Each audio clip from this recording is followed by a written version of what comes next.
বিসমিল্লাহির রহমানির রহিম। সকল প্রশংসা আল্লাহর, সকল ক্ষমতার মালিক আল্লাহ মহান। আসসালামু আলাইকুম আমার প্রাণ প্রিয় সকল আপনজন, কেমন আছেন? আমি আপনাদেরই কাত্তা আবারও চলে আসলাম। আজকে হচ্ছে 10/8/2026 সাল। আল্লাহর নামে কাজ শুরু করলাম। আমি আমার আল্লাহর ঘরে সালাম ও দোয়া পৌঁছে দিলাম। আমার প্রিয় নবীজি রওজা মোবারকে সালাম ও দোয়া পৌঁছে দিলাম। হযরত শাহজালাল শাহপরানে সালাম ও দোয়া পৌঁছে দিলাম।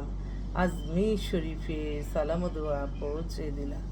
মাইজ ভান্ডার শরীফে সালাম ও দোয়া পৌঁছে দিলাম। আল্লাহ, আপনি নামাজ রোজা ইবাদত বন্দিগি কবুল আর মঞ্জুর করে নেন। আল্লাহ, আপনার ঘরে যাওয়ার তৌফিক দান করেন। আল্লাহ, মনটা পড়ে আছে আপনার ঘরে। আল্লাহ, আপনি দোয়া কবুল আর মঞ্জুর করে নেন। আমিন। আসলে পাত্র পাত্রীর সন্ধান দিয়ে বিয়ে শাদির ব্যবস্থা করা অনেক কঠিন কাজ। আপনারা হয়তো মনে করেন আসলাম, কাগজ দেখলাম, বাস হয়ে গেছে, কিন্তু এটার পিছনের গল্পটা তো আর আমি বলি না কাউকে। এক একটা মানুষের চয়েস এক এক রকম, এক একটা মানুষের মেন্টালিটি এক এক রকম। আপনি যেটা চাচ্ছেন ওরা চাচ্ছে না, ওরা যেটা চাচ্ছে আপনি চাচ্ছেন না। এই তো এর মাঝেই আল্লাহ কোনো না কোনোভাবে ওসিলা বিয়ে শাদী হয়ে যায়। তাই ধৈর্য ধরতে হবে।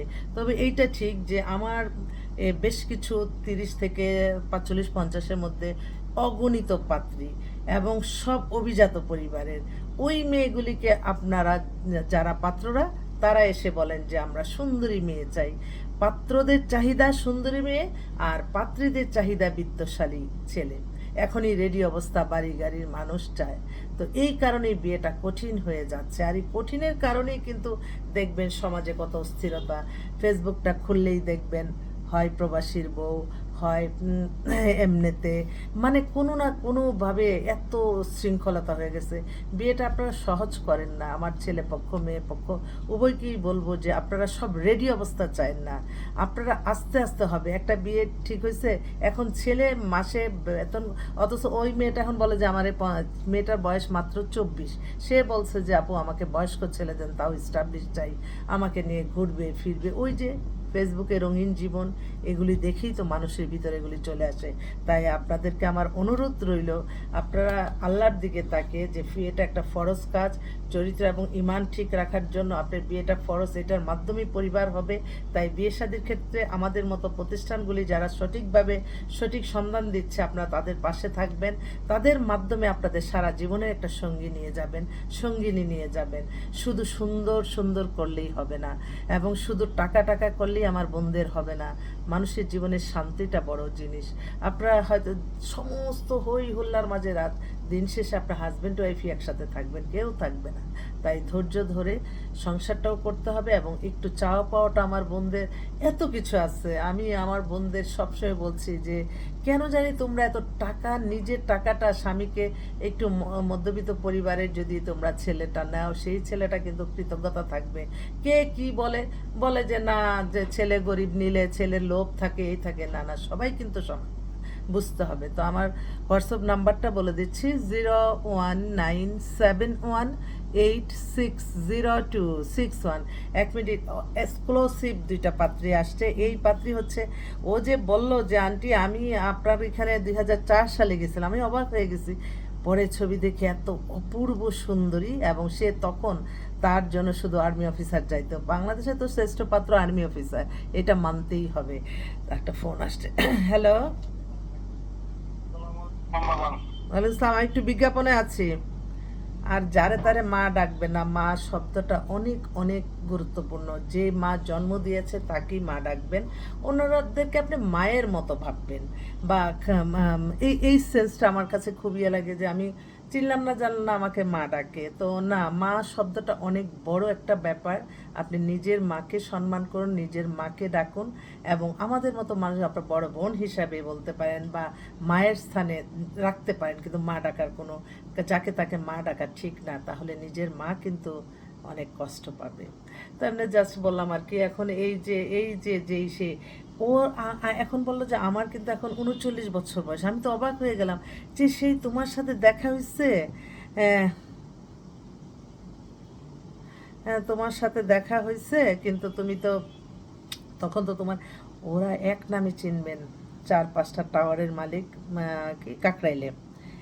মেয়ে দেখলে আমি তো এখন, ও বলছে না আন্টি আপনি কিন্তু আমার ছবি দিবেন না বা কি দিবেন না, আমি পছন্দ না করব। আমি তাই বলছি, মেয়ে অপূর্ব সুন্দরী, ওর এই বায়োডাটাটা দেখে বলি, ওর জন্য আমার যে অনেক কষ্ট করতে হইব, যেই রিকোয়ারমেন্ট দিছে। অথচ ও যদি একটা ভালো ছেলে নিত তাহলে কিন্তু আমি ওয়ান টাইমে দিয়ে দিতে পারতাম, কিন্তু ওদের চাহিদাটা একটু ডিফারেন্ট। মেয়েটার বয়স হচ্ছে 39। আচ্ছা, একটা বোন ফোন দিছে, দেখি। জি, আসসালামু আলাইকুম আপা, কেমন আছেন? ওয়ালাইকুম আসসালাম, আমার বোনটা কেমন আছে? জি আছে আলহামদুলিল্লাহ। এখন আপনার যে আছেন আপনি ওই লোকে ওই 26, 27, 28 মতো উত্তর দেখতেছে যে আর লম্বা সুন্দর।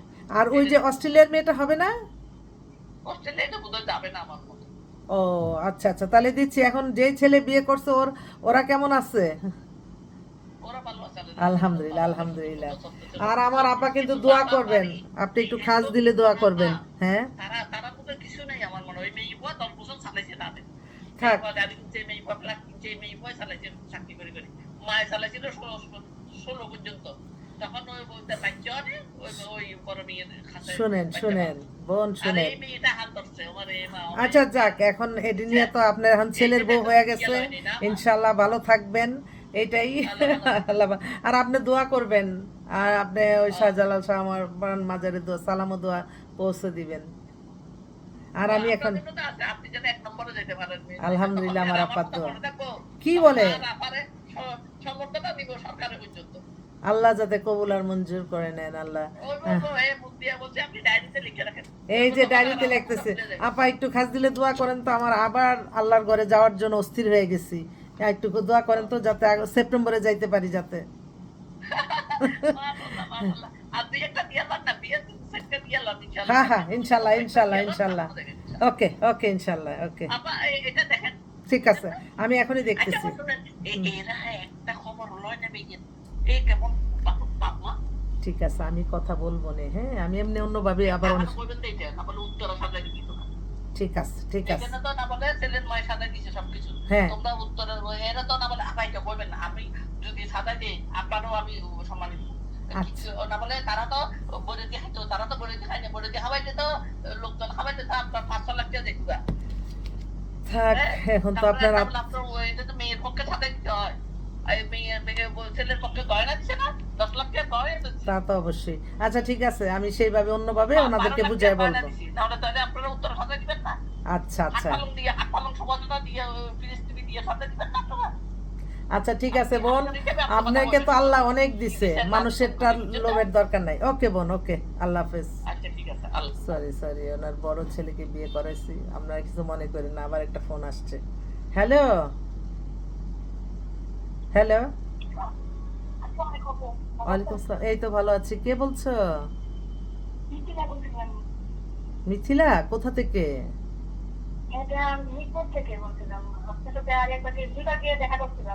আচ্ছা আচ্ছা, তুমি আমার হোয়াটসঅ্যাপে একটু হ্যালো দাও তো, আমি খেয়াল নাই মনে হয়, একটু হ্যালো দাও। যাক, এখন এই যে মেয়েটার কথা বলতেছি, এত হাই লেভেলের মেয়ে পাইছি। তখনই ওর অনেক আমার কষ্ট হয়েছিল। আর্মি অফিসার 2টা দেখাইছি, ও আবার না করছে। এত সুন্দর মেয়ে, মেয়েটার এডুকেশন হচ্ছে ফাদার, ওরে আল্লাহ, এত ফাদার মাদার দুইজনই মারা গেছে গুলশানে। ওদের টাওয়ার টোয়ার ওরাই সব কিছু ইয়ে করে, কাকরাইলে টাওয়ার সব। ও ও লেভেলস করা।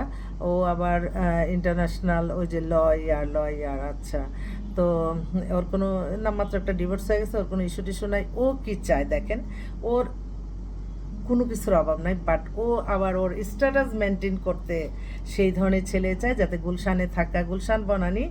হ্যালো। হ্যাঁ আপু। হ্যাঁ মিথিলা। হ্যাঁ হ্যাঁ মনে পড়ছে। আচ্ছা দাঁড়াও, আমি একটু ছবিটা দেখে নিই, তোমার ছবিটা দাও। এটা তো গেল। এখন আমার কই জানি আছে, আল্লাহ জানে। আমার আর্জেন্ট একটা কল দিয়েন বোন। আচ্ছা, কল দিতে দিতে তো শেষ। একজন মেন ফোকাস কিন্তু অস্ট্রেলিয়া। ওকে, আচ্ছা। তোমার ছবিটা দাও। আচ্ছা, মন তো অন্যদিকে চলে গেছে। আমার একটাই কথা, আমার ভাইরা যত বিত্তশালী, তারা সেই বিত্তশালী চাচ্ছে না। ওদের মেন ফোকাস হচ্ছে সৌন্দর্য। আমার বোনরা যত শিল্পপতি যাই হোক, ওরে আল্লাহ, মিথিলা তো অনেক সুন্দর, দাঁড়ান একটু দেখি এটা কি বলে ও মিথিলা। হ্যাঁ মিথিলা, উরি আল্লাহ, তোমার কথা তো সবসময় মনে করি। কি অবস্থা তোমার বিয়ে শাদীর? হয়নি আপু, একটু বিদেশি হোক, যে কোনো একটু পাত্র দেখেন তো একটু চেষ্টা করে। ওকে শোনো, তোমার ওই সিভিটা একটু পাঠাও, তাহলে আমি দেখতেছি। বাইরের ছেলেও আছে। আহ, হ্যাঁ আমি দিচ্ছি। তুমি তো অনেক সুন্দর। এখন কি করতেছো তুমি? আমি ওই যে একটা কোম্পানিতে জব করি আপু। আচ্ছা আচ্ছা। আমি ল শেষ করছি, প্র্যাকটিস করি নাই, শুরু করি নাই আর কি, এলএলবি শেষ করছি। আচ্ছা আপু ঠিক ওই যে আছে। আমি একটু আপনাকে রাত্রে বেলা দিই সিভিটা, আমার ওকে। কাছে এখন এই মুহূর্তে নাই, আমি একটু আচ্ছা কাজে আছি আচ্ছা তো। ঠিক আছে ঠিক রাত্রে আছে। আপনার হোয়াটসঅ্যাপে পাঠাই দিব। ওকে ঠিক আছে। তোমার দেশের বাড়ি জানি কোথায়? গোপালগঞ্জে আপু। গোপালগঞ্জের মানুষ। আচ্ছা ঠিক আছে। ওকে ওকে। মেয়েটা অনেক সুন্দর, অনেক আগে আসছিল, বিয়ে হয়নি এখনো। দেখাবো মেয়ে, দেখো কত সুন্দর।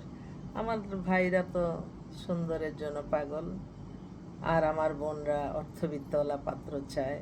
এর মাঝেই কিন্তু এই পাত্র ওই পাত্র ওই পাত্র এইভাবে করেই মিলাইতে হচ্ছে। তো সবাই দোয়া করবেন যাতে সবাই সবার মনের সুন্দর একটা ভালো মেয়ে ভালো ছেলে পায়। এটার জন্য কিন্তু আমার অনেক দোয়া পড়তে হয়, অনেক অনেক আল্লাহর কাছে কান্নাকাটি করতে হয় যে আল্লাহ, আপনি যারা এই পেরেশানির মধ্যে আছে, আল্লাহ আপনি তাদের পেরেশানি দূর করে দেন, পেরেশানি দূর করে দেন আল্লাহ, আপনি পেরেশানি দূর করে দেন। বিয়েটা কঠিন না, সহজ করে দেন আল্লাহ। এরকম একটা ফরজ কাজ আল্লাহ হয়ে গেলে আল্লাহ কত খুশি হয়। কিন্তু এই চাওয়া পাওয়ার মাঝেই কিন্তু মানুষ, এই যে একটু আগে কথা বললাম যে ওনার বড় ছেলেকে বিয়ে করানো হয়েছে, আমাদের ইনফরমেশন, যাক, তাদের ঢাকায় বাড়ি গাড়ি কোনো কিছুর অভাব নাই। আমার বোনরা ছেলের জন্য এটা সেটা পরে চায়। তো আমার বোনরা কেন বুঝে না? আমিও তো এই পর্যায়ে মেয়ে, এই বাড়িতে আসছি আমি এইভাবেই। ছেলের বউকে কেন এত কথা বলবো? যাক, সবাই ভালো থাকবেন। আমি দোয়া চাই, সকলের কাছে দোয়া করবেন। আরেক বোন প্যারাশানির মধ্যে আছে, তার আশাটা আপনি পূরণ করে দেন। ফোনটা ধরি। আসসালামু আলাইকুম আপা। আসসালামু আপা। জি জি। এখন শুনেন। আপা ওই যে ইমতিয়াজ একটা ছেলের হ্যাঁ হ্যাঁ সিভি হ্যাঁ পাঠাইছিলেন যে, হ্যাঁ ওই হ্যাঁ ছেলেটাকে দেখেন না, ছেলেটাকে তো হ্যাঁ। ভালো লাগছে। তাই? আচ্ছা ঠিক আছে। এই ছেলেকে আমি ও আমাকে বলছিল যে যেহেতু আমাদের ঢাকায় ফ্ল্যাট না, এমনি সব দিক দিয়ে ঠিক আছে। আমি বলছি তাহলে কি আমি বলবো যে মেয়ের নামে একটা ফ্ল্যাট আছে, থাকার কোনো সমস্যা নাই? না, হ্যাঁ অবশ্যই বলেন, আমি লিখে ওকে। দেইনি, বাট এটা তো আমার, আপনাকে বলছি এটা। জি জি জি ঠিক আছে। ওকে তাহলে আমি কোনো ওর সাথে ইমতিয়াজ আমি, ছেলেটাকে আমার মেয়েরও নাকি ভালো লাগছে, তাই? সেই জন্য আর কি বললাম। আচ্ছা ঠিক আছে, আমি ইমতিয়াজের সাথে কথা বলতেছি। ওকে ওকে ঠিক আছে। আর কোন ছেলে কি পেয়েছেন? পাইতেছি বোন। ছেলেরা কি চায় জানেন? ছেলেদের নিয়ে আমি বিপদে আছি। দেখেন প্রত্যেকটা ছেলে অনেক কোয়ালিফাইড সব। ওরা কেউ এসে বলে না যে ডাক্তার ইঞ্জিনিয়ার দেন, পিএইচডি মেয়ে দেন। ওরা প্রথমে এসে কি বলে জানেন? বলে যে একটা সুন্দরী মেয়ে দেন।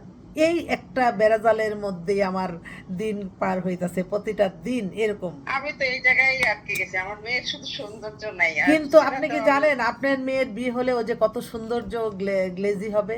আমি তো সবাইকে হ্যাঁ, যে সেটা আমি লম্বায় চূড়ায় বলি কোনো না, দিক দিয়ে কোনো কম নাই, আমার সব স্ট্যাটাসের দিক দিকে আছে, দিয়া। শুধু আমি তো ওটা আল্লাহ যেটা সৃষ্টি করছে ওটার উপর তো আমার কোনো হাত নাই, তাই না? হ্যাঁ এটা আল্লাহ, তবে আল্লাহ অনেক ভালো কিছু রাখছে। এটা মানুষের যে এটা সেটা এগুলি ভালো হবে নিশ্চয়ই। না দেখে আপনার জন্য এটি আমি আগায় না, এক কথায়। আমি ইমতিয়াজ ছেলেটা আপনি দেখেন, আমি ওকে। ছেলেটাকে আমার মেয়ে বললো কি ওর ভালো লাগছে। আচ্ছা ঠিক আছে বোন, ঠিক আছে।